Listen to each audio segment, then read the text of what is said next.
نادان لوگ ضرور کہیں گے انہیں کیا ہوا کہ پہلے یہ جس قبلے کی طرف رخ کر کے نماز پڑھتے تھے اس سے یکایک پھر گئے۔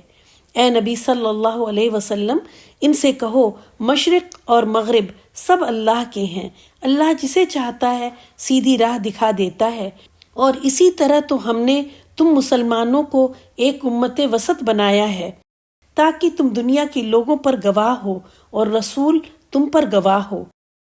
پہلے جس طرف تم رخ کرتے تھے اس کو تو ہم نے صرف یہ دیکھنے کے لیے قبلہ مقرر کیا تھا کہ کون رسول کی پیروی کرتا ہے اور کون الٹا پھر جاتا ہے۔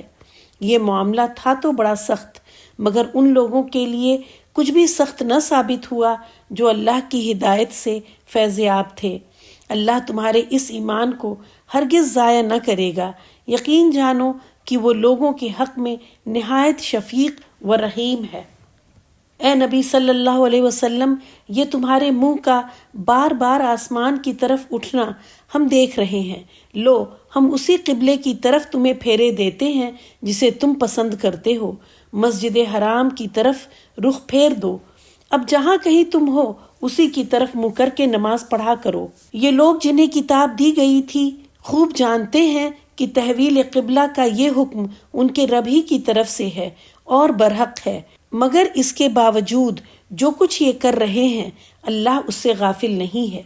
تم ان اہل کتاب کے پاس خواہ کوئی نشانی لے آؤ، ممکن نہیں کہ یہ تمہارے قبلے کی پیروی کرنے لگے، اور نہ تمہارے لیے یہ ممکن ہے کہ ان کے قبلے کی پیروی کرو، اور ان میں سے کوئی گروہ بھی دوسرے کے قبلے کی پیروی کے لیے تیار نہیں ہے۔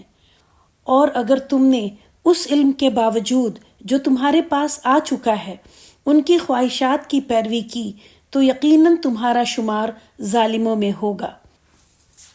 جن لوگوں کو ہم نے کتاب دی ہے وہ اس مقام کو ایسا پہچانتے ہیں جیسا اپنی اولاد کو پہچانتے ہیں، مگر ان میں سے ایک گروہ جانتے بوجھتے حق کو چھپا رہا ہے۔ یہ قطعی ایک امر حق ہے تمہارے رب کی طرف سے، لہٰذا اس کے متعلق تم ہرگز کسی شک میں نہ پڑو۔ ہر ایک کے لیے ایک رخ ہے جس کی طرف وہ مڑتا ہے، پس تم بھلائیوں کی طرف سبقت کرو۔ جہاں بھی تم ہوگے اللہ تمہیں پا لے گا، اس کی قدرت سے کوئی چیز باہر نہیں۔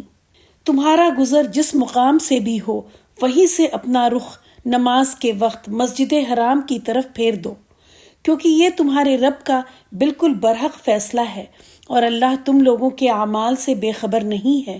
اور جہاں سے بھی تمہارا گزر ہو اپنا رخ مسجد حرام ہی کی طرف پھیرا کرو، اور جہاں بھی تم ہو اسی کی طرف منہ کر کے نماز پڑھو تاکہ لوگوں کو تمہارے خلاف کوئی حجت نہ ملے۔ ہاں، ان میں سے جو ظالم ہیں ان کی زبان کسی حال میں بند نہ ہوگی، تو ان سے تم نہ ڈرو بلکہ مجھ سے ڈرو، اور اس لیے کہ میں تم پر اپنی نعمت پوری کر دوں، اور اس توقع پر کہ میرے اس حکم کی پیروی سے تم اسی طرح فلاح کا راستہ پاؤ گے جس طرح تمہیں اس چیز سے فلاح نصیب ہوئی کہ ہم نے تمہارے درمیان خود تم میں سے ایک رسول بھیجا جو تمہیں ہماری آیات سناتا ہے، تمہاری زندگیوں کو سنوارتا ہے، تمہیں کتاب اور حکمت کی تعلیم دیتا ہے، اور تمہیں وہ باتیں سکھاتا ہے جو تم نہ جانتے تھے۔ لہٰذا تم مجھے یاد رکھو، میں تمہیں یاد رکھوں گا، اور میرا شکر ادا کرو، کفران نعمت نہ کرو۔